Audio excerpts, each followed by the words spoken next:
Hello and welcome to Caching in the Northwest. You know this is the official podcast of GeoWoodstock 18 right here in the great Pacific Northwest. Now, I'm Chris of the Northwest, and we're going to talk about geocaches and geocachers from here and all around the globe. So while you're finally taking the snow tires off your car, we'll be caching in the Northwest.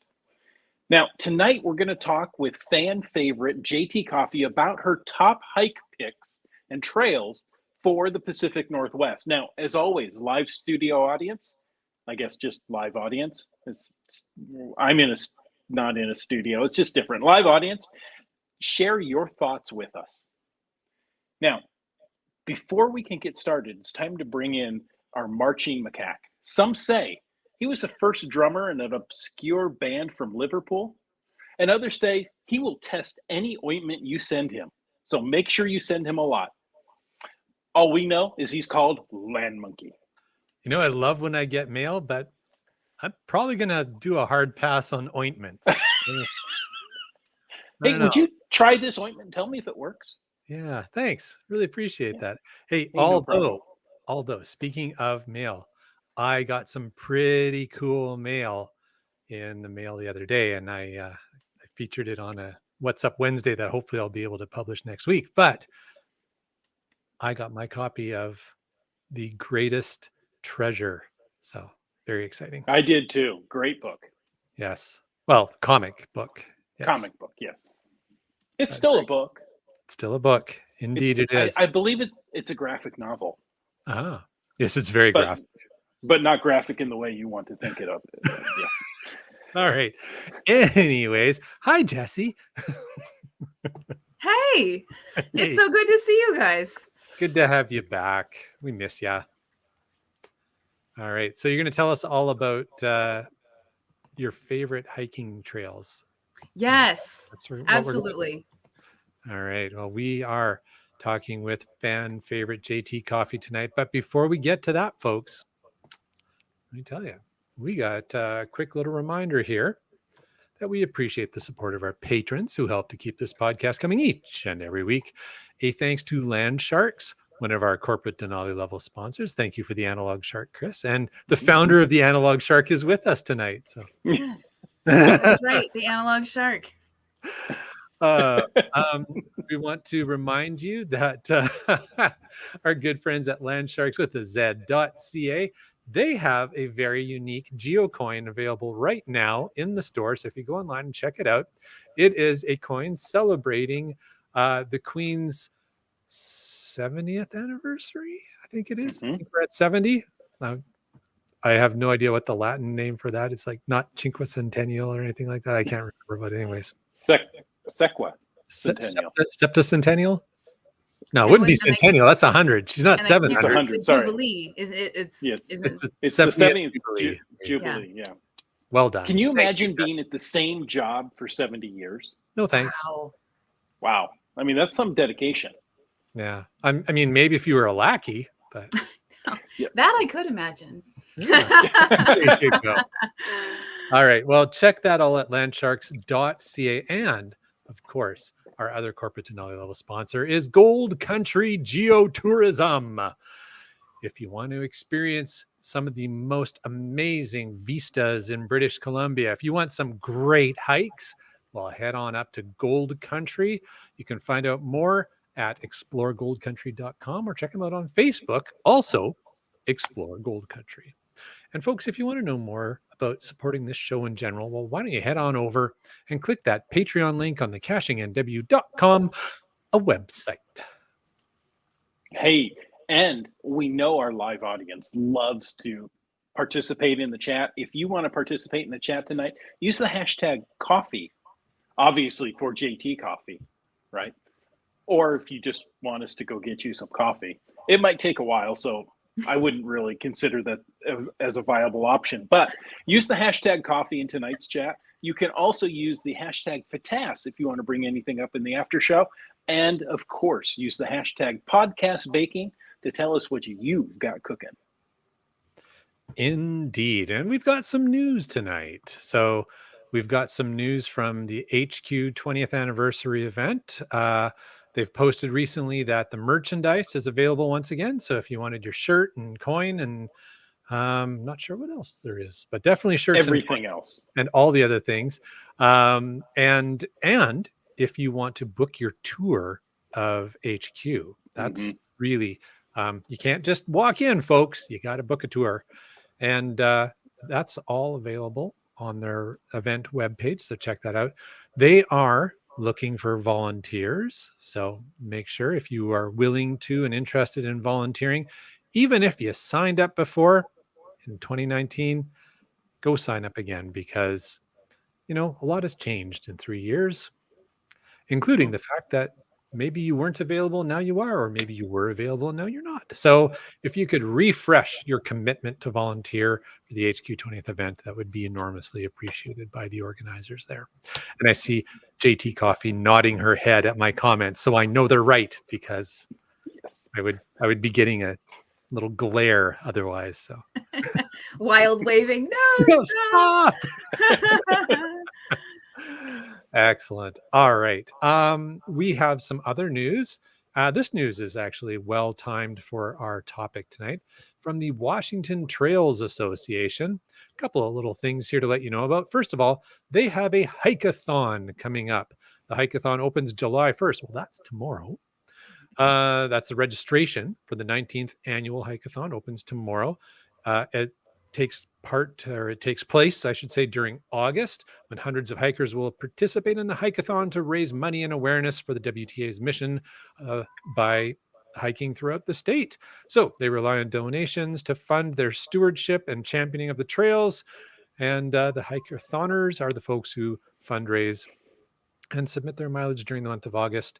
And that makes the hike-a-thoners eligible for a variety of prizes as well. So check that out on the Washington Trails Association webpage. And one more thing from them, a little public service announcement here. If you are interested in hiking the Dog Mountain Trail, well, the Forest Service has begun making plans to move the Dog Mountain Trailhead to what they are calling a safer location.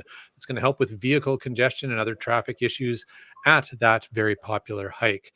So if you are planning that and you've already got it in your GPS of where the trailhead is, check that out first. Go to the Washington Trails Association and make sure you've got the most current trailhead so that you don't run afoul. Is it a chicken there at the trailhead? You could run afoul? Yes, exactly. You get chased by a rooster up the trail, you're running afoul. It's a good pace setter. Just keep up with the chicken and then you'll get there. Yeah. That's exactly right. Right. Well, JT Coffee, welcome back. Hey, Chris, before we jump into it, I want to share just a little, and it's not in the show notes, so you would not have known I was going to do this. But I also want to wow. All right. I'm getting all kinds of attitude tonight. All right. I don't know what's going on. Going rogue, and it's only been 10 minutes. This is my job here. I've already lost control. This is my job. I'm just going to drink over here. You go. I have one job. It is to derail the podcast. All right.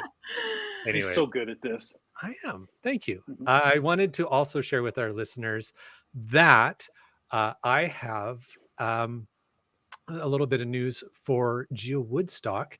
And that is, of course, just like we said with the other event down in Seattle, if you haven't signed up as a volunteer, please go to geowoodstock.com/volunteer and sign up for that. But also want to remind folks that you have the opportunity to get your name printed in lights. Well, okay, not in lights, but your name printed on panel in the GPS Adventure Maze Canada. So if you go to gpsmaze.ca,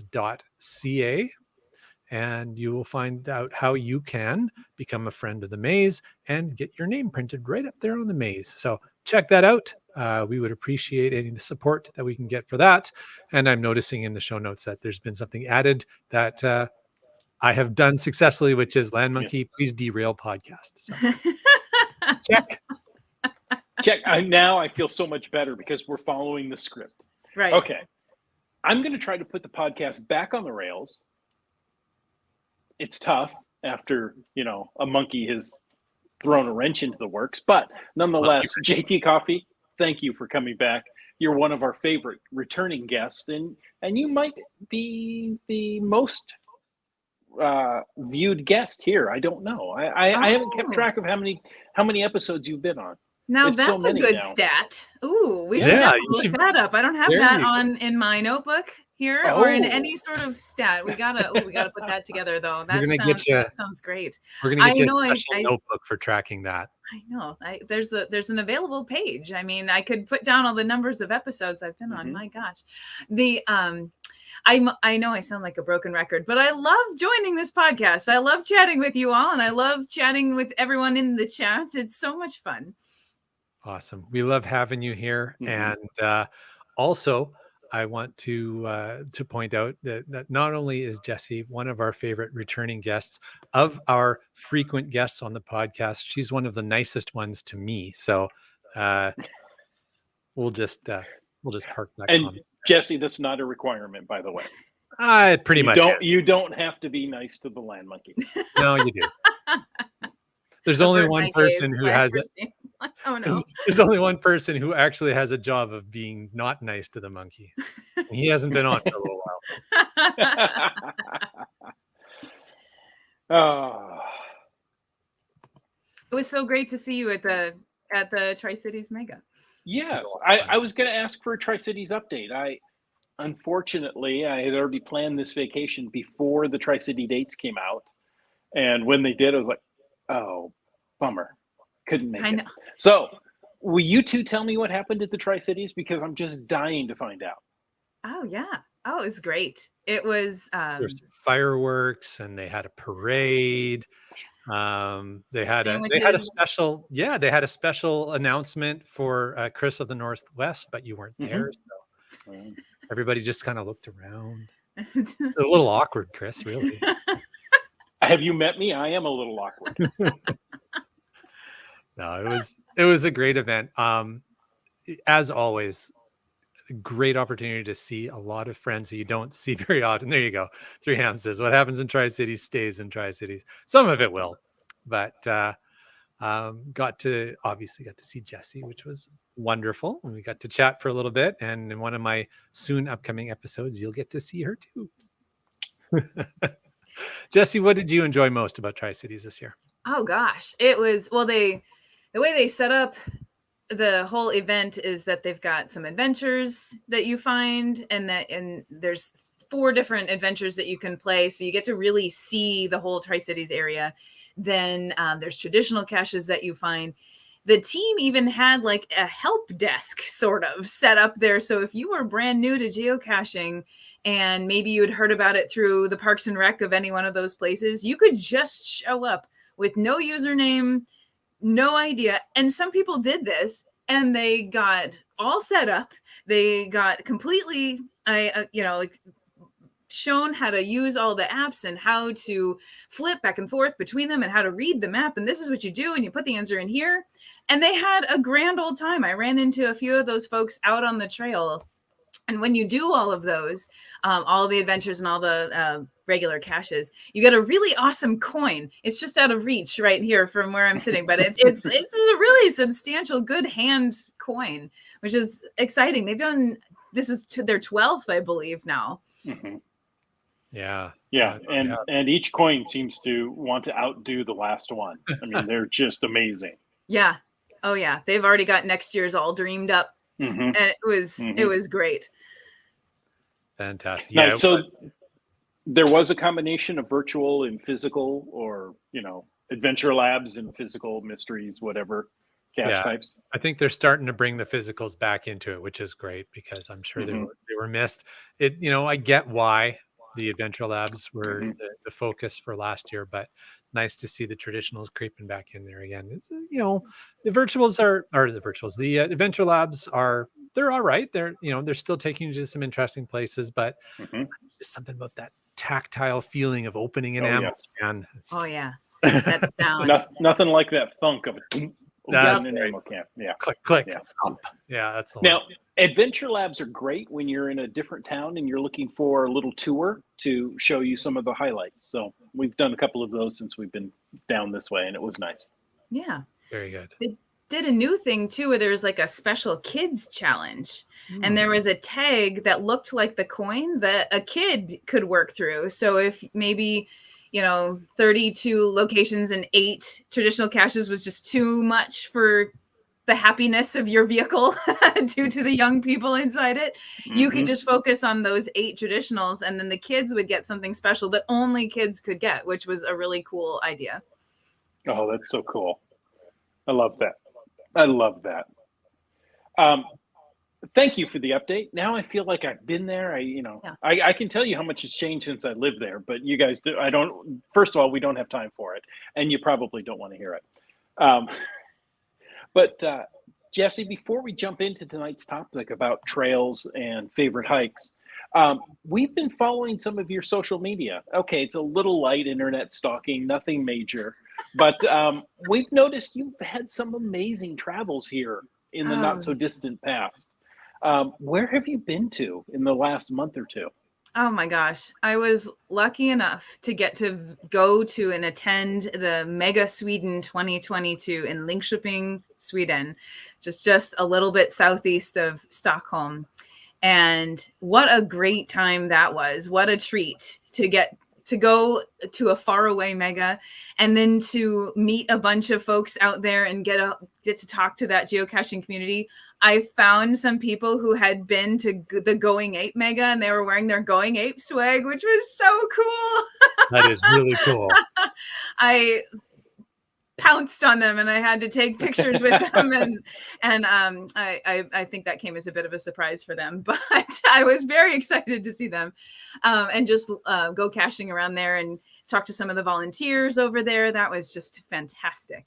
And then from there, I met up with a friend in Helsinki who lives in Edinburgh. And since I was going to be over there, it's just so fast to meet up with folks who live over there already. And then from there, I took a ferry down to Tallinn, Estonia. And that was a lovely little town. And the ferry is almost like it's kind of like the Swanson ferry by you, Land Monkey. It's this very comfortable, beautiful, almost like a cruise ship type of ferry.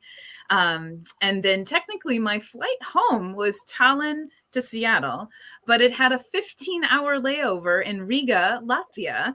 And like the good geocacher I am, I picked that ticket so that I could get there, throw my stuff in a room that I found, go caching around Riga, then with a geocacher. It was so fantastic. I had met her before and her folks live out here. And so we met up there and we ran around Old Town in the wee hours of the morning, slept a few hours, got back up, did some more geocaching, and then flew home to Seattle from there. It was so fantastic. The beauty of layovers. Yes. Optimized layovers. I've also visited Tallinn and Riga, and both of them are beautiful cities, just spectacular. I saw you took a picture that looked similar to one I've taken with the lookout. When you're in the old town, you kind of get up a little bit of elevation and you have that lookout point over all the steeples and old roofs and everything. It's just it's postcard beautiful. Perfect. Yeah. And there was a guy playing guitar right there at that viewpoint. And I was just like, this is lovely. Nice. That's awesome. All right. Well, we were asking, or Chris was asking for the update on the TriCities. We talked about that a fair bit. But anything else besides the GeoCoin event and the Mega that you got up to when you're down at the TriCities, Jesse? Well, I did a really fun paddle cache. That was the final was on one of the islands in the river. And it was probably one of the toughest paddles I've ever done because I was working against the current. I needed to work with the current. But my goodness, it was like 0.4 shore to shore. And my watch said by the time I got there, 0.75 because of how much the current had added to it. And my land crew was thinking I was not going to make it. And I kept paddling, kept looking at these rocks and bushes on the side of the river, not moving. I'm like, I'm not going anywhere. And there was a few moments when I'm like, well, I hope the land crew doesn't become the rescue crew, but they didn't. I got in the eddy behind the little island that I was going to, and that cut down the current a little bit. So then I was able to get to the island and found the cache. Whew. So I thought, this is not going to be a DNF after I get on. After all that work, Yeah. Wow. But that was great. That had nothing to do with the GeoCoin challenge, but it was a highlight for sure. And then in the Tri-Cities, if you've never been there, there's lots of little power trails, and it's nice to come from a city location where there aren't a whole lot of power trails to just have this sea of abundance of caches everywhere. And it's very satisfying to find a whole bunch in a short amount of time. I was thinking, Jesse, it would have been the perfect timing. You should have gotten a tow from one of those hydrofoils racing on the river to get you up to that island. Yeah. I should have. But My boat did go past me, and I wondered what they were thinking. Like, what is she doing? She not know how internal combustion works? Let me show her. Luddite geocacher. Yeah. Careful, she'll throw her wooden shoe at you. Yeah. All right. But it'll float. It will. Yes. Chris, do you want to take it?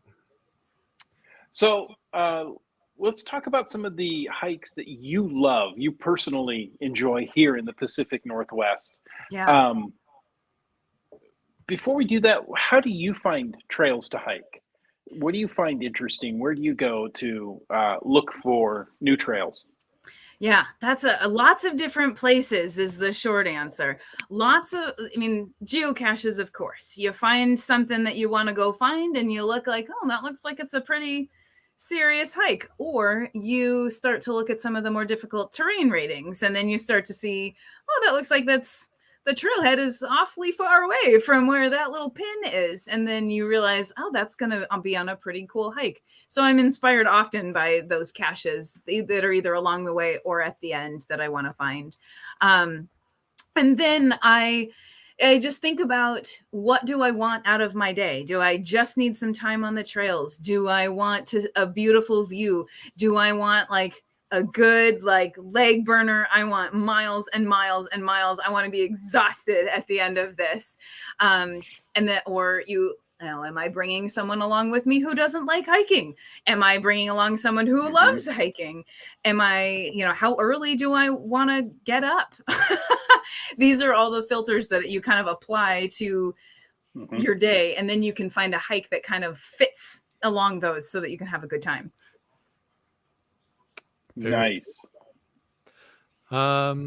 Yeah, good stuff. So we imagine you must have a book for your hiking stats. I mean, your JT coffee. Do you actually keep or track any stats specific to trails and hiking, maybe outside of the actual geocaching aspect? It's a spreadsheet, but yes. Well, there's, like you were saying earlier, there's those hike challenges that sometimes they go through the summer, or they are a certain number of miles or a certain number of times outside that you can go, and they're sponsored by any number of different organizations. One year I did the 52 hike challenge.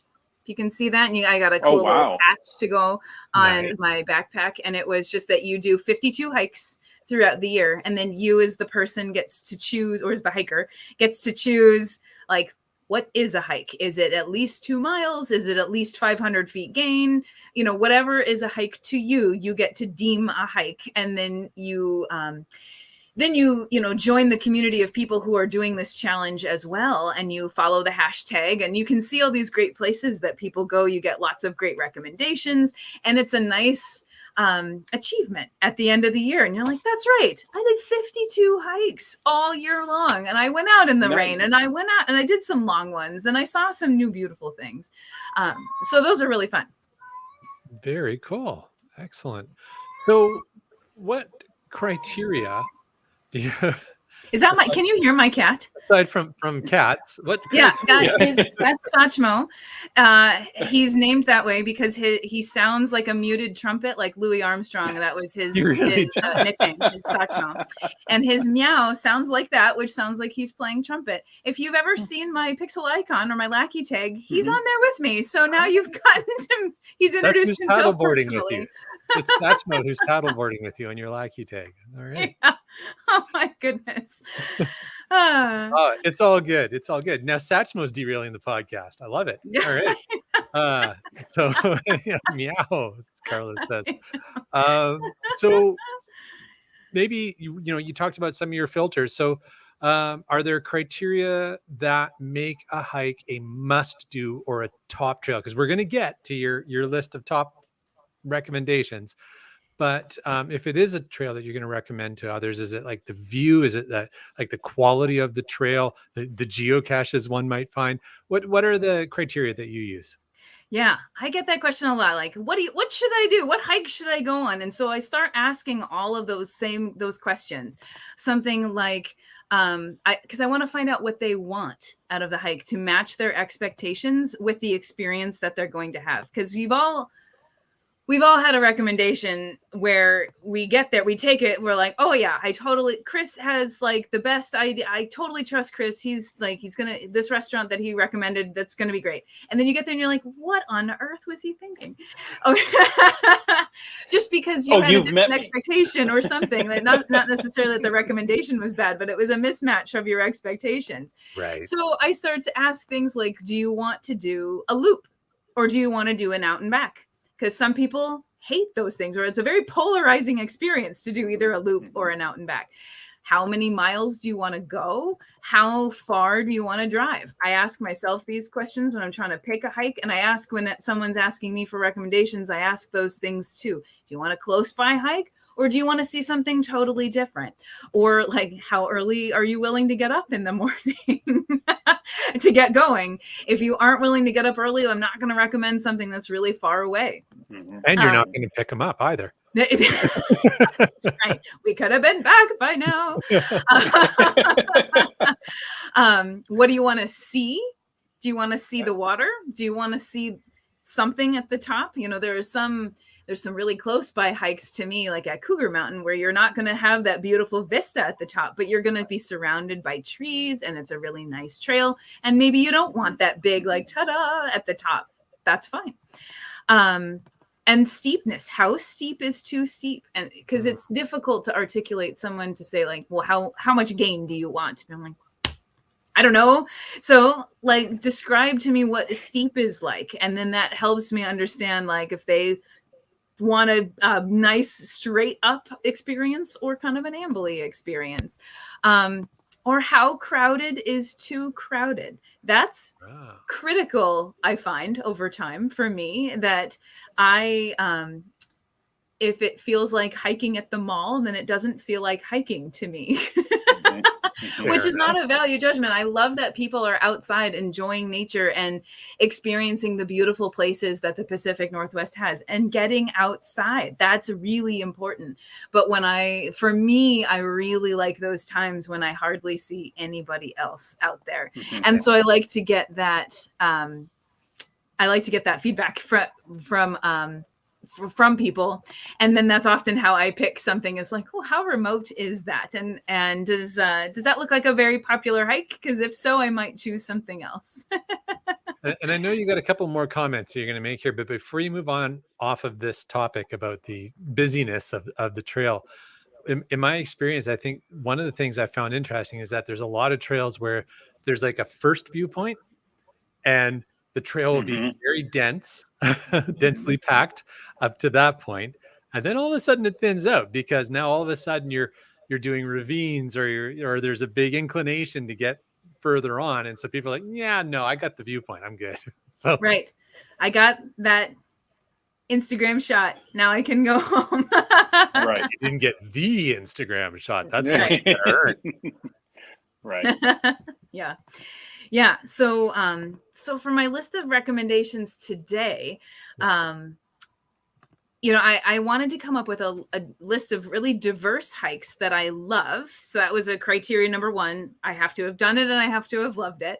But they're different from one another, because what I was hoping for is that anybody who is listening can find something they might like to do, even if they only like to do short hikes, or if they really like long hikes, or they like steep or flat or near or far or something. So I tried to pick hikes around Washington that saw some water or some mountains. I had to give myself the boundaries of Washington State because the Pacific Northwest was just, it was hard enough to come up with Washington hikes. I'm pretty easy to please when it comes to enjoying time in nature. I had to make a long list first, and I dwindled them, but it took a while to boil it all down because it's very easy for me to love time spending on a trail.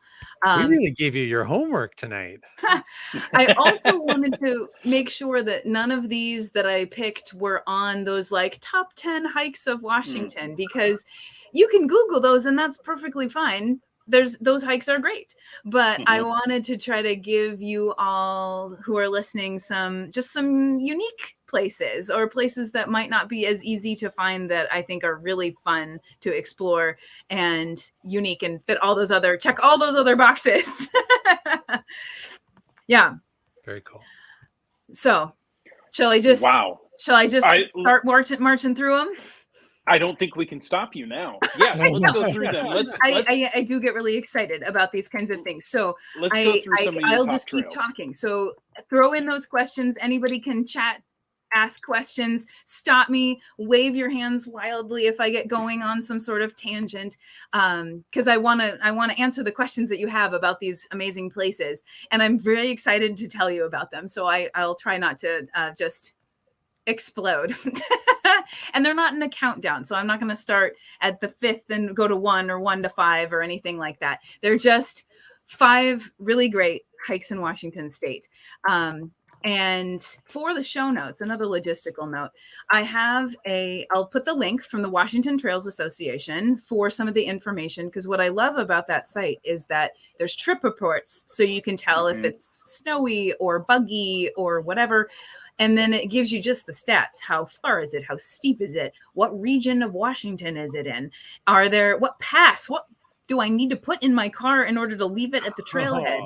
All that great stuff. It's in the link. And then I'll also include a geocache, if there is one, that's either along the way or at the top, just so that you can help find some of these places. Because sometimes the hike, isn't called what the geocache is called or something. I'll tell you what, Jesse. I was going to say, as Jesse brings those up, I can post those links into the chat as well. Awesome. And I wanted to say, we mentioned the Washington Trails Association at the start of the show. They've got a great website. They've got a great app. It's something I use. I highly encourage everyone to go support the Washington Trails Association. They do great work. Go to their website, look at the trails, look at the reports. There are going to be people who are there, very recently, and say, hey, there's still snow in the shadows, or, the mosquitoes are out right now, and, they're going to take small children away. So they will tell you all this information. So anyway, Jesse, go ahead. A little tiny soapbox that I have is that I care deeply about leave no trace principles. And one of those is know before you go. And reading about the hike that you're about to go on is a great way to know before you go, so that you can be prepared to be personally safe, but also have a great time, since it'll match your expectations with what you're going to experience. Okay. So stepping off teeny tiny soapbox. My top the hike that I most normally recommend for people who are out of towners who want to see some beautiful Pacific Northwest vistas, if they don't want to go to the national parks or they just don't have time, it's called EBs Landing. And it's on, that's the first one I want to tell you about. It's on Whidbey Island. So there is a ferry ride or a drive down over Deception Pass. But what you have there is that you walk along a bluff on Whidbey Island. When you walk up there, you're walking on this dune, which is really cool. You walk up pretty high. It's a little bit steep, but then you get across the top and you suddenly see mountains, water, ferries. You also are at, Admiralty Inlet? So you have lots of cool container ships. And we actually have this book that tells us that it has the silhouettes of all these different types of ships. So we can oh, that's a container ship. And oh, that's a type of tugboat and things. And the first time we were there, we saw orca whales swimming through the inlet there, which was just pure magic. And then there are some really great old caches along that way. A 2001 cache, I believe, is the one that I linked in there. And in addition to all that cool natural stuff and like genuine Pacific Northwest stuff, there are some cool human history along there. There's blockhouses from some of the first white settlers that came to Whidbey Island. There's a cool pioneer cemetery right near that bluff too. I believe there's some puzzles and maybe an adventure and so forth through there that that could show you. But it has a little something for everyone. Beach, mountains, hike, flat, steep, because once it's a loop. So you go up over this bluff and then down across this gravel beach. So it's pretty flat down there. And you can do, agate hunting on the beach. You can see cool dunes and cool madrona trees hanging out over the water. And it's beautiful. I love it. And Land Monkey, you said you had done that one before? Yeah, we've done it a couple of times. I'm trying to remember what prompted us the first time. It might have even been a geo tour or something that prompted us the very first time out there. But 2 or 3 times we've done that hike, and it's a spectacular hike. I just love the views, particularly as you get towards the end and you get like where it does like corners. Just breathtaking up there. But I think the other thing that I really like about it, and I think you were kind of touching on this, you teased at it a little bit, Jesse, but is that there's various ways you can do that hike. So if you're not like you look at that hill and you're like, I don't know, this isn't for me, you can walk along the beach, and the beach goes for kilometers long. It's spectacular. So there's lots of options with that hike and all of them are beautiful. All of them you can enjoy. And I mean, maybe I've just been lucky with the timing when I've been there, but it's never been terribly busy. I've had that same experience. Certainly, on a warm summer day, there will be more people there than or a warm summer weekend rather. There'll be more people there than if it was a warm summer Tuesday or a rainy November Tuesday. But I've been there in a couple different weathers too. And it wasn't bad. It didn't have to be sunny in order to have that gorgeous vista. And yeah, the times I have been there, I've never there's too many people meter has never been kicked. And yeah, there's something for everybody on that hike. I really feel like. I'm seeing people in the chat have been there too. That's awesome. It's a really, really cool place. Yeah. Just Finding Our Way says that his great-great-grandfather is buried in that cemetery. That's amazing. That's awesome. Yeah. How cool. That is super cool. The other thing I was going to say is, and you noted that it is on Whidbey Island, which you can take the ferry on the south end. You can drive across the Deception Pass Bridge from the north, but it's a bit of a trip to get out there. And there's so many. Whidbey Island is just such a beautiful place to spend time. And I would encourage people, if you're planning to do that, maybe look for an Airbnb in that area. And there's, Coupeville is probably the closest town. It's right there. It's right there.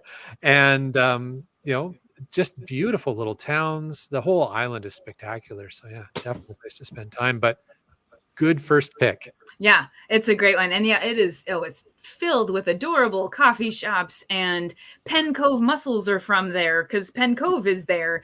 And it was tough to pick just one thing on Whidbey Island, but I knew I had to pick something on that island because it's pretty special and it's got a really cool, diverse history. But like I said, I could probably do a whole episode on each one. So I'm stopping. I'm cutting myself off because this next one I'm also jazzed about. It's on Mount St. Helens, and Mount St. Helens is another place that's really special to me.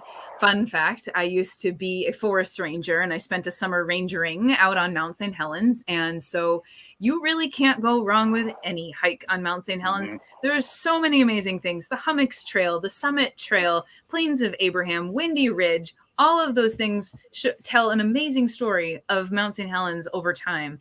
And you could, if you haven't ever been there, find your next available summer weekend and go there because it is so special. It's a unique geological feature that we have here that people come from all over the world to see.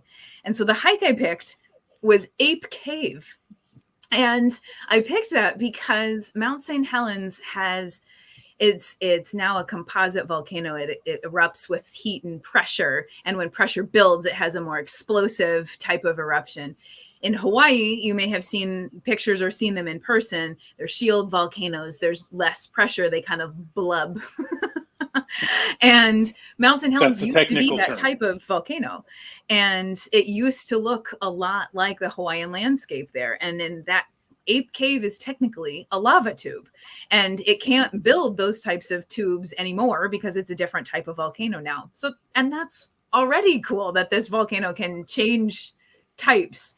But how those are formed, there's a lava flow over time. It cools from the outside in. And so the inner molten lava continues on, and you get the outer crust that forms. And so you get these long kind of tapering tubes. That's what Ape Cave is. And it's called that because I think it was in the 20s, although I could be wrong, some scouts found it. And when you're 8 and you find a cave that has a lot of Sasquatch sightings around it, you call it Ape Cave. And it's got a little ape headquarters, a little gift shop and little information shop there. And there's stairs down into it. And it starts at that's about a third of the way in. You can take a really accessible pathway down the lower third, and it's not lit. If you've been to Carlsbad and there's all these beautiful lights and pathways and signs, none of that. It's very rustic compared to that. There are stairs. That is it. So you need to bring lights. You should bring a jacket because it's cold. You should bring multiple light sources if you're going to go in there. And if you go down the lower third, it's sand and just hardened lava, and there's really cool features in there, and it gets smaller and smaller as it goes down, and then it's a out and back. You get down to the very end, you see it, and you come back. It's very short, very flat, bumpy but flat. And if you want to go around the stairs, you can do the upper 2/3, and that's a little bit more technical. There are some skinny places and some bigger places where you have to crawl over some rocks with that are breakdown. It's called breakdown from the ceiling. You have to bring lights. There is a 10-foot lava fall that you scramble up, which is very fun. And there are stairs at the end, or a ladder at the end of that. So then you hike back on a little trail back out to your car. So that's kind of a loop. But really cool sites, really neat to be able to explore a lava tube in Washington State. Pretty accessible and just a fun adventure experience because you feel like you're crawling and climbing and clambering, and it's very dark and drippy and cold, and there's really cool cave slime, this bacteria and algae that grow in there, and it just feels like you've come upon this magical place. Yeah, it is. Chris, I think you've been there. I was there in my early 20s, and I haven't had the opportunity to be back since, but it is on our list of places to go. Jesse, I wanted to point something out because I think this is a common confusion that folks who don't live in the area or folks who aren't familiar with it tend to make this mistake.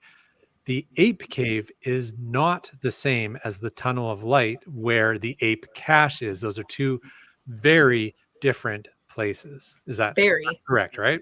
Yes. Very, very different place. If you just Googled Ape Cave, Washington State, this is what you would get, this lava tube.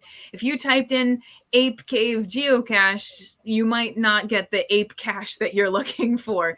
You want the ape cache is on the other side of a person-built tunnel, an old train tunnel, which is still very cool, still very cave-like, but not an actual cave as you would imagine and define geologically. And even like I said, this is technically a lava tube, which is a type of cave, like squares and rectangles. Not all are the same as others, but it's important to make that distinction because there are caches in there, but they're not the ape cache. Exactly. There's it's a ranger station. I want to say it's like a little gift shop at the top. But you can also rent a lantern. If you didn't come prepared, you can rent an electric lantern to take down. It's not very effective, but it is some light. And it's heavy and it's hot. That was one of the things I used to do when I was a ranger. I used to give tours in there. It was so cool. Yeah.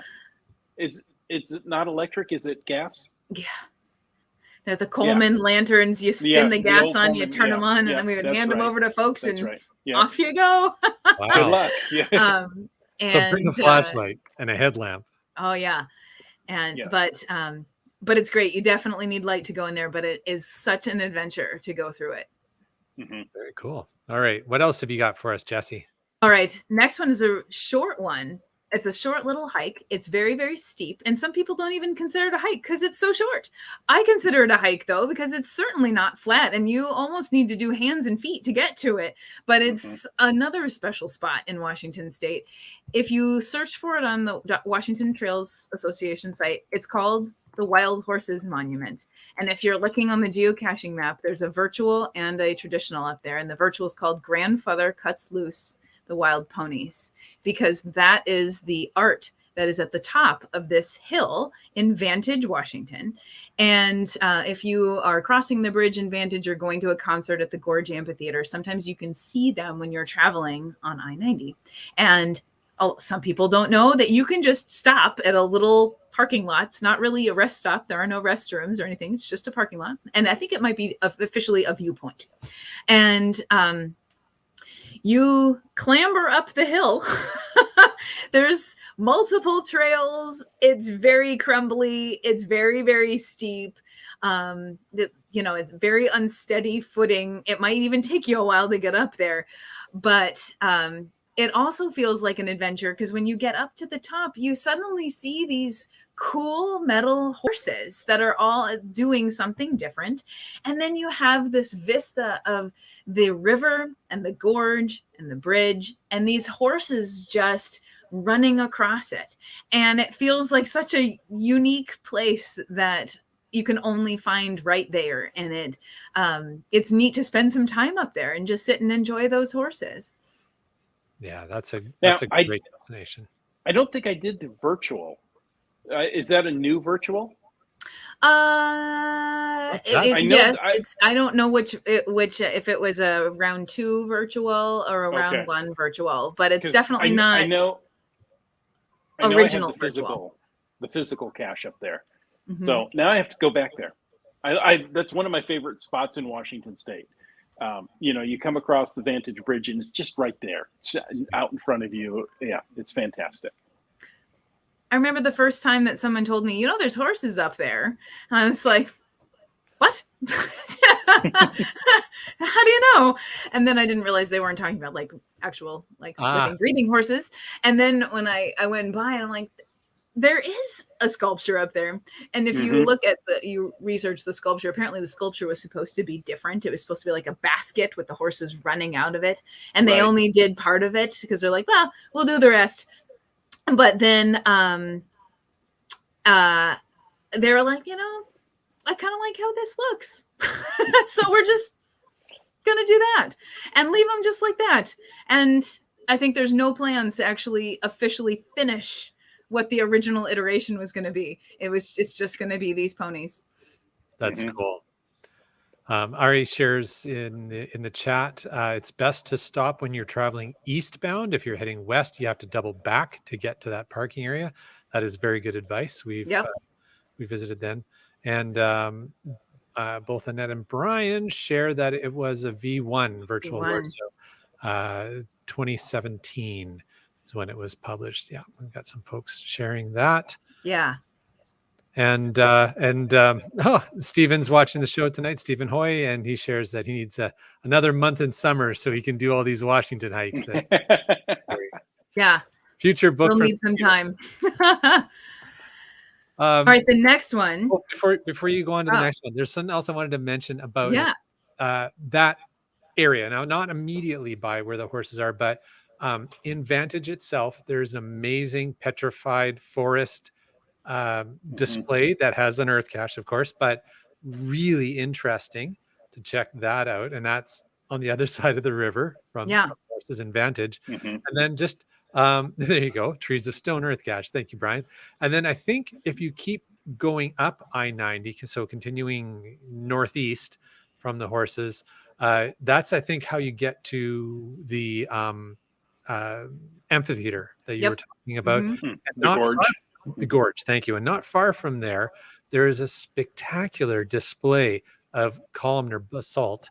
And I believe MC3 Cats has an Earth cache there. Yes. It's at the Frenchman Coulee, and it's the Feathers. It's also a very popular rock climbing spot. If you're interested in starting rock climbing, there are some really basic climbs there that you can get started on. My husband's a climber, and he says it's a lot like climbing at the mall. So, but if you'd like to meet a whole bunch of climbers while you're there, give that a go. Awesome. It might be a great place if you're just starting out. Exactly. And you want to know what this is all about. It's a great place to meet some cool people. Very cool. And thank you to Chat Lackey for sharing all the GC codes as we mentioned these different places. And Komikino shares that there's dinosaur bones in the little shop there in Vantage. I forgot about that. There's that as well. That's really fun. There's little dinosaurs on the outside. That's a very fun little place. All right. Well, Jesse, we better keep moving along. What else? I know. Like I said, I get excited about these things. I can't stop telling you all the cool things about them. Okay, so the next one, there's not actually a geocache for this one. It's just called Horseshoe Basin on the WTA. It's in the Pasayten Wilderness area, which is north central Washington state. And because it's a wilderness area, you need really special permission, and it's often not granted. It's to get caches placed in a wilderness area. Okay. But it was a formative hike for me when I was in college. It was a backpacking trip. And there are lots of little places that you can go out there if you decide to do it backpacking. You can go up to Windy Peak. You can stay in this basin. You can even get to Canada from there. We did that one day. Stuck over, back down. The landscape is beautiful. Being in wilderness is beautiful. Being able to watch weather roll in over a giant big basin is pretty incredible. And the drive-in, of course, over there is incredible as well. And I love that as an intro to wilderness spaces for folks. And it's backpackable or day hikeable. The elevation gain isn't too much. It's steep, it's 1,500 feet. So it's a burn, but I can think of hikes that are steeper. And if you want to do it over several days, then that will help make it not feel as steep. But it's a really special place out there. And I always recommend it to folks who are looking for a cool backpacking place or just a really quiet, I don't want to see people for days type of place. All right. Nice. Yeah. And the last one is not. And the last one you can get to by lightweight motorcycle, right? Yeah, that's right. It's a Vespa Peak. Yeah. A very, very cute little cycle. Make sure it's like a pastel color. That would be best. Yes, exactly. Yeah. Mm-hmm. This one's on the Mountain Loop Highway, if you're familiar with that. It is Western Washington, outside of Granite Falls, and it is Vesper Peak, and this is not a hike for everyone. I had to put just a long, steep burnout hike on it, but it is an incredible hike if that's the kind of thing that you're up for. It's 4,000 feet gain over, I think it's 8 miles round trip or maybe 9. Wow. I mean, it's pretty steep, but the landscape changes pretty significantly. You go through the forest and you come out into this cool basin, which you then zigzag up and over, and you go over a cool pass with a neat old sign. You skirt around. There's a really neat little campsite there. We didn't camp there though. We went to stop. And then it was all snow, so we had to clamber up there. If you're a climber, you can actually climb up the other side and walk down if you want, but we just hoofed it all the way to the top. And there's an old cache. There's a couple caches along the way. There's an old cache along the way, which was neat. But the views up there, in fact, fun fact, if you look at my geocaching profile page and there's that banner picture, that is the view from the top of Mount Vesper, because it was one of those amazing, I cannot believe I made it to the top of this moments. I'm going to remember this forever. That's awesome. Wow. Yeah, it was incredible. Wow. I recommend it if that's the kind of thing that you like to do, but it's not for everyone. That's amazing. Yeah, we'll put an asterisk by that one just in case. Now, Jesse, we're running a little bit long, but this is so interesting. And you've got a couple more. You call them honorable mentions Yeah. Do you If want we to somehow ran out of time. Yeah, no, bring those up. But I would love to hear about these as well. Okay. Mount Pilchuck. It's always great. To me, I love hiking to something at the top. There is a really neat fire lookout up there. And there's a cool ladder that you have to climb up to get to it. So after you do this burner hike all the way up to the top of this mountain and you're starting to get these incredible views of Baker and Rainier coming in, then you find this rickety ladder that you have to climb up to get into the fire lookout. But you can get in there, and I love that. And then you have some informational signs up there, and there's definitely some caches to find, but that view up there at that lookout, and you don't just look in, you get to be in, which is cool. And you don't have to like make a reservation or something. You just get up there, and it's also on the Mountain Loop Highway. So it's a cool place to get. And it's not so far away from some of the big cities or I-5 in particular. Ruby Beach, was something along the west coast of Washington State. There's so many incredible hikes along that ocean. Ruby Beach is one of them. And if I just had to pick, there are some sea stacks out there. It's pretty accessible. With the parking, you get to a pretty easy place. And there's every picture you take could be a postcard, because you have the sea that is all churny and foamy, and you have the beautiful long view of the beach with all these sea stacks and all these old trees on top of them. It's just beautiful. I could stare at it for days. Laura and I went out when we did the Olympic Peninsula Geo Tour, and we detoured for Ruby Beach, and that's a very memorable location. That's a great pick. Yeah. Nice. Now, JT Coffee, have you ever considered hiding a cache out there yourself, maybe to help attract geocachers out to some of these great locations that you mentioned? It crosses my mind every time, but I always talk myself out of it, because I have there's just so many places to see. I have a hard time convincing myself to go back. And so cache maintenance would be a hard thing. I would do it, of course, if I place something out there, but it's just the thing that always changes my mind. I just don't think I could be the right cache owner by putting a cache out here, because there are so many other places that I want to see. We had Carlos share a couple of bits of feedback for your choices. He said Mount Pilchuck is definitely victory beer worthy. So yes, I went up there in the snow once, and I brought some tea, and I just had this little like tiny one-person tea party at the top. It was so nice, but it felt very victorious. That's awesome. Carlos also shares that the Tree of Life can be seen before it falls if you're going to Ruby Beach. Or good tips there. I've got a plan to go there this summer. I want to go see the Tree of Life. It's just clinging on, and there's been some erosion. So I showed it to my wife, and she's like, "Yeah, we've got to go see this. Let's go." Stat. Yeah.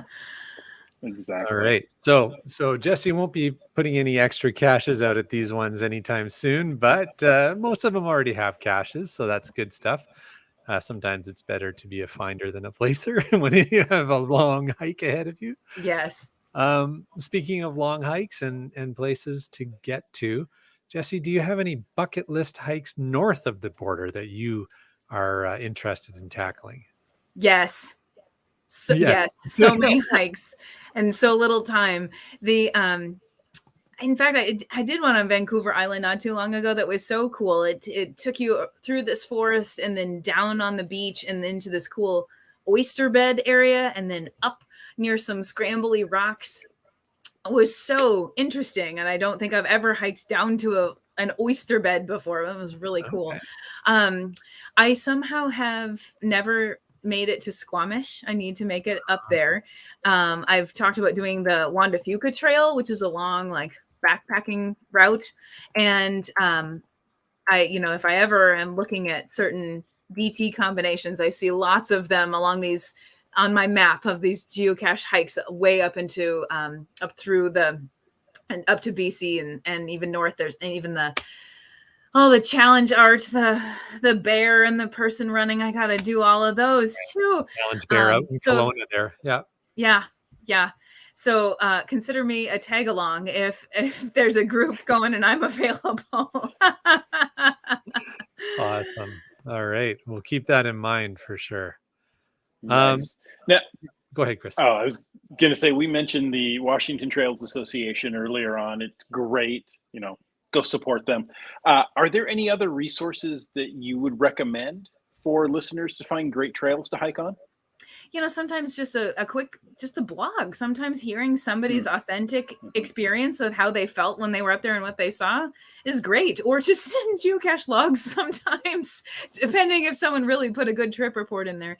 There are some climber websites. If you're just Googling along, you might find a website that is aimed at climbers, and they have a lot of really good information on there, especially if you're hoping for a more remote hike that's not, Lake 22 or one of those really common places that people go to in Washington State. And like I was saying, my husband's a climber, and sometimes he gets good information off of those websites. It is in climber speak, so he has to decode it for me because that's a language I just don't know. But it means something to him, and if he's going along, then great. Yeah, I saw signs this week when I was out hiking, and it says this point 5.1A. I was like, I don't know what that means. That's not a distance I'm familiar with. Right. It's going to be a climbing difficulty or something. Okay. Exactly. Or how long the approach is. And you're like, isn't the whole thing the approach? I feel like it is. Yeah. So there you go. We're getting some advice from Carlos as well of some other resources for hikes. He said All Trails is pretty neat. Yep, that's true. A book, it looks like, Hiking Washington's History by Judy Bentley. So there you go. That sounds great. A couple other resources to check out. And we've had a couple of great authors on. I mean, Stephen Hoy is with us tonight. He's done some great books that you can look at for geocache or for hiking ideas. And of course, Craig Romano was on, and he's written many, many books about hiking in Washington. That's awesome. Well, NBC and hiking, just hiking everywhere. Let's just say hiking everywhere. So he's got a question from Komikino, and he's wondering how the hike to Pitch Black and Rock Wall was. Yeah, those are fun. They're not for everyone. They require some wayfinding. So if you like to, if it's best if you're using a GPS with a map, or because the phone reception is really tricky out there. It's out on the Mountain Loop Highway. Pitch Black is a cache that's in an old mine shaft, and so you kind of there's a trail. It's a little wispy, and so it's good if you're confidently wayfinding. And but when you get to the spot where the mine shaft is, it's not on the trail, it's up. And so you do have to climb a little bit up a hill-ish thing. It's kind of a waterfall. When we went, it was pouring down rain, so it was absolutely a waterfall.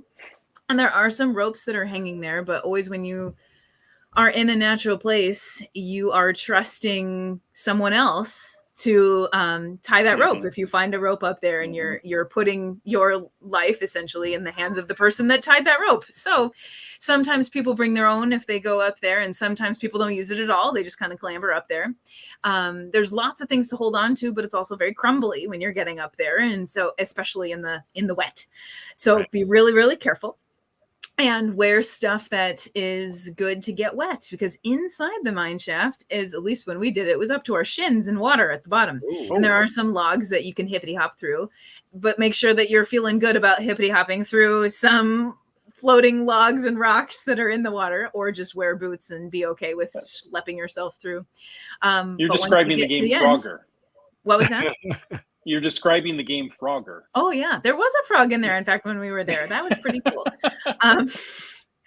And then that's certainly the most technical part of it. When you get back down, you can get to Rock Wall, which is a large cache just further along. And that's even less of a trail, but there are fewer obstacles. And so, again, you should be feeling good about your wayfinding skills and your backtracking skills, and if you are able to wayfind your way or bushwhack, then you should have no problem getting out there and getting back to where your car is. And make a waypoint for where you left your car. Exactly. Or any place that you're not sure that you can get back to. Just add a waypoint. Exactly. So quick and easy. Exactly. Well, Oh, go What do you ahead. think, Chris? I was just going to ask. I- I mean, this is so much information, and Jesse, so many. Well, yeah, but so many great Yeah. bits of feedback, and Steven said it earlier. I want to. I can't remember if I shared it, but he said, here it is. Loving the vivid trail descriptions. So you've done a wonderful job tonight, Jesse. Thank you so much. It has been delightful to be able to learn about, some trails that I've done in the past, but some that I haven't, and they're going on the list. Oh, good. Well, Jesse, thank you so much for joining us. I mean, we have so much good information every time you're on. Thank you for sharing some of your favorite hikes. I want to get out and do some of those now. Awesome. This is going to be great. And folks, thank you for tuning in to Caching in the Northwest. We hope you enjoyed this episode. Absolutely. We want to take a moment to thank both Land Sharks and Gold Country Geotourism, our corporate Denali level supporters. Landsharks.ca is the outdoor adventure and geocaching store. Check them out online, and remember, they're shipping orders daily. And for absolutely amazing geocaching adventures, check out exploregoldcountry.com. And of course, we want to thank our faithful Denali level supporters. That's Land Sharks, Gold Country Geotour, Team Squirrel, Groovy Owl, and Cachly, the geocaching app. And another reminder, folks, if you want to know more about supporting this podcast, like a whole bunch of names we're about to say, click that Patreon link on the cachingnw.com, a website. Like Antaeus. And Flagman. Just finding our way. Doramore. CRS 98. Donners. And Subway Mark. Utah's Two Rocks. How about Kev MacD? How about Boomer 365? And the Camp Clan. It's Countdown Man. Ari 54321. MC3 Cats. Sege Hove. Seebeck Tribe. The Tick Meganet. M-Nerve. Mm. M-Nerve. He's on your last M-Nerve. All right. And our favorite kitchen appliance, geocaching, LG9000. The man of numbers, Limax himself. Gorsgat. You, Dak. Green Words. Sprouter. Broncos Fan for life. Alarobrick. Fairwood West. Wet Coaster. Genies. How about Logwork? How about GeoNav Pro? And GSM times 2. And 3 hams and a rose. Kennel Barb. On a boat. Gas Station Tuna. Wino Seattle. Trexer. Skyhawker. Peach of Washington. And Team Noltex. The Pendragon. Ackerdock. The Geo Travelers. Kid Vegas 19. And last name on the list for those who are still awake, Keats 94. What happens if they're not awake? Does Keats not 94 not on the list? Keats 94. It's like okay. If a tree falls in the forest and everybody's fallen asleep. Yeah. Is a conditional identity. You can only be awake to, yeah. Ah, there you go. He doesn't exist if you're Schrodinger's asleep. patron. Huh. That might be a thing. Hey, Jesse, if people wanted to get a hold of you and talk about these trails, what's the best way to reach you? Oh gosh, so many ways. You can message me through the geocaching.com app or website. My username is JT other side. There it is. Oh my goodness. JT Coffee. More coffee, please. And you're also welcome. I'm on Facebook.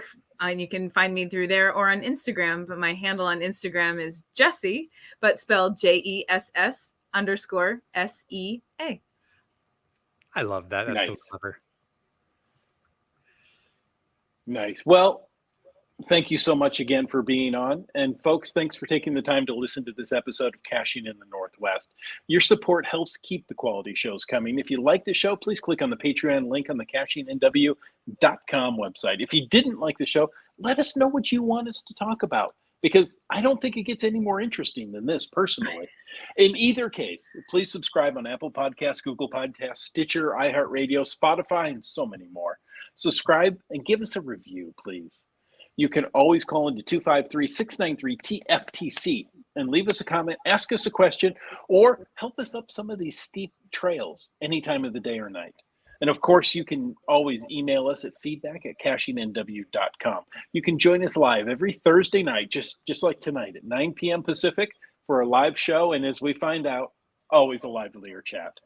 The show is produced by Chris Umfenauer, Jim Paul Woods, and Jay Kennedy. It's licensed under a Creative Commons Attribution 3.0 license, copyright 2022 by Chris Umfenauer. And folks, I ask you to stay tuned for, maybe we don't have the sound effect, the after show. There we go. Beautiful. I forgot that's my job tonight. All right. Yeah, that's your job tonight. Folks, maybe the first thing I'll say for the after show is if you missed having Wits End on here, make sure to send them a tweet and let them know that that you were thinking of them and that you'd love to see them back soon. We would also. The other thing I was going to say is following on to your comments in the post-show wrap up there, Chris. If you didn't like this show, well, I'm sorry, but it's not going to get much better than this. So you may as well just exactly forget about it, because this was awesome. It's one of my, back in the Forest Service days, we always had to plug the donation box. So at the end of our program, so that was one of my favorite ways to end my programs on Windy Ridge was, thanks to everyone for coming. I have to do my plug for the box. If you really, really liked the program, the box is right over there. They fund programs. They fund the seats that you're sitting in, the stairs that you're going to climb up to see the viewpoint. So put a couple bucks in just to keep these things going. And if you really, really hated it, put more in there and they'll hire someone better next year. I love it. That is brilliant. Too fun. All right. What do we got here, Chris? I thought we had we do have a FATAS. The first one I think I see is from Just Carlo. Okay. There's a painting party on July 9th. We're making some backdrops for GeoWoodstock. Yes. Do you know anything about that? I do know about that. Maybe the chat lackey or Just Carlo can throw the GC code for that event out if they get a chance. But yeah, definitely come on out and join the painting party.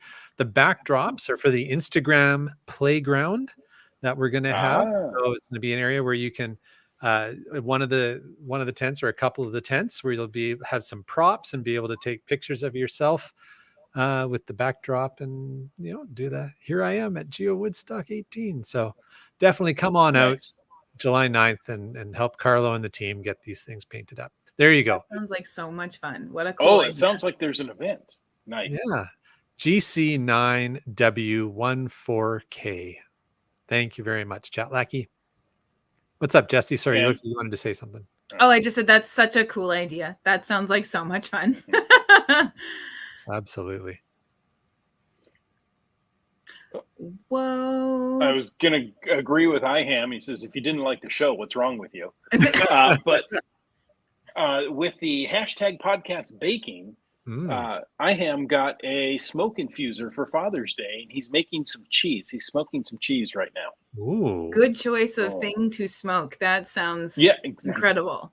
Yeah. I'm wondering how he fits it in his pipe, but it's soft cheese. Smoosh it in there, yeah. Okay. Special cheese pipe. Okay. It's made of crackers. Oh, so it's a cracker pipe. Sounds very Dutch for some reason. I don't know. I don't know why I went Dutch, but cheese. I don't know. Oh, could be Swiss. Melting the cheese. Oh, there you go. There's holes in that thing. There's holes a lot. Yeah. With the Swiss cheese. Come on. It wasn't that good. Minimag wants to know where I am. And what does south mean? Well, south means south of Washington State. South. And yeah, I'm Means like down. 90 miles from Mexico at the moment. Ah. So, I was thinking, 90 miles. That's not that long. I didn't even think to bring a passport. So I can't go into Mexico and add a country. What was I thinking? You don't have a poor. cache in Mexico yet? No. Oh, well, I Only say U.S. yet. and Canada. Yeah, I know. I don't have one in Mexico either. I have caches in many countries, but Mexico is not one of them. Wow. Well, we haven't been back to Mexico since we started geocaching, but we've traveled to so many other places, and you know how it is, right? It's a big world, right? So Yeah. you're Oh yeah. That's yeah. I totally hear that. It's hard to be inspired to go back when there's just so many other things. Yeah. Oh, Carlos says, I know it's not his regular studio. I work typically on a green screen. I can have anything I want behind me. So you don't know if it's my regular studio or not. Mind warp. Right. Here I kind of have a gold screen behind me. It's your 80s. I've upgraded. Backdrop, yeah. Oh, what's everybody doing for Canada Day? That's on the July 4th weekend. It really isn't. It's July 1st.